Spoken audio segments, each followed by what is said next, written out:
출생아 수 역대 최저 기록이 인구 절벽이 현실로 다가오고 있습니다.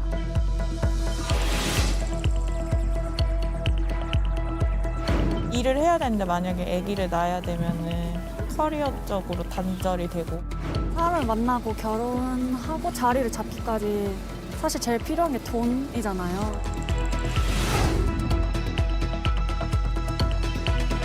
제대로 된 집을 구할 수도 없는 사회인데 내 가정을 갖고 싶다라는 생각 자체가 사실 아예 안 드는 것 같고 집 대출 다 갚고 나면 그때는 좀 생각할 수 있을 것 같은데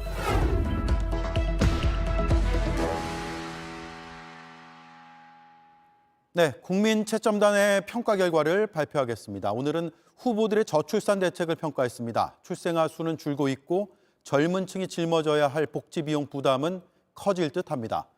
4명의 대선 후보는 이런 문제를 풀겠다며 JTBC의 대표 공약을 3개씩 냈습니다.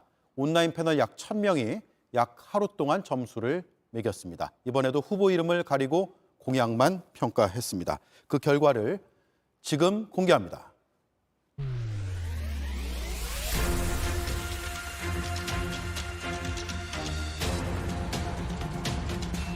이재명 후보 61.7점, 심상정 후보 61.1, 안철수 후보 59.4, 윤석열 후보 58.5점이었습니다.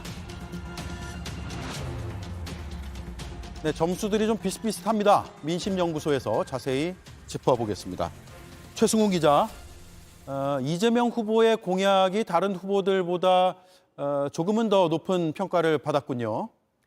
네, 이재명 후보가 공약 차별화에 어느 정도 성공했기 때문으로 보입니다.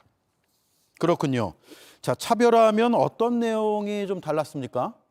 네, 이 후보는 저출산 문제를 풀기 위해 질 좋은 일자리를 늘리고 사회초년생이 내 집을 마련할 수 있게 돕겠다고 공약했습니다.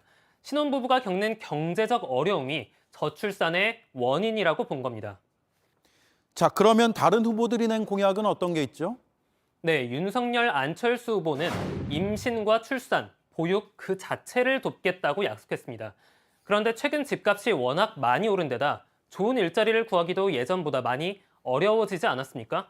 그래서 채점단은 아이를 낳아 기르려면 그 전에 집과 일자리를 구하는 문제를 먼저 풀어야 한다. 이렇게 판단한 것으로 보입니다. 예, 차별화를 했다고 해서 꼭 좋은 공약은 아니지 않나요? 네, 그렇습니다. 하지만 각 후보의 공약마다 가장 마음에 드는 걸 골라달라고 채점단에게 물었더니 없거나 모르겠다고 답한 응답이 이재명 후보의 공약에서 가장 적었습니다. 예. 민심이 원하는 공약을 두루 제시했다. 이렇게 볼 수도 있겠습니다. 네, 그런데 저출산 해소 정책의 주요 대상은 젊은 층이잖아요. 2030 세대도 같은 생각일까요? 20, 30대의 생각은 조금 달랐습니다. 2030 MZ세대가 준 점수만 따로 떼어보니까요. 심상정 후보가 가장 앞섰습니다. 특히 주 4일제로 일과 생활의 균형을 보장하겠다. 흔히 말해 워라밸을 지켜주겠다는 공약이 가장 인기 있었습니다. 20, 30대 유권자는 아이를 잘 키우려면 노력과 시간이 필요하고 부모가 느끼는 삶의 질 수준을 지금보다 높여야 한다고 본 겁니다. 네, 일과 삶의 균형은 이걸 맞출 수 있다면 참 좋겠죠. 그런데 또 어렵기도 합니다. 부모가 아이를 키우기 위해서 아예 일을 그만둬야 하는 경우도 있거든요. 네, 맞습니다. 그래서 후보들은 부모의 경력 단절을 막기 위한 공약도 냈습니다. 윤석열 후보는 초등학생 돌봄 시간을 늘려서 일과 가정을 모두 지킬 수 있게 돕겠다고 약속했고요. 안철수 후보는 한국형 전일제 교육을 도입해서 부모가 퇴근하기 전까지 방과 후 수업을 운영하겠다고 공약했습니다. 임신과 출산뿐만 아니라 아이를 키우고 돌보는 데에 국가가 적극적으로 나서서 돕겠다는 겁니다. 네, 국민채점단의 평가 결과와 주요 공약을 들어봤습니다. 최승훈 기자였습니다.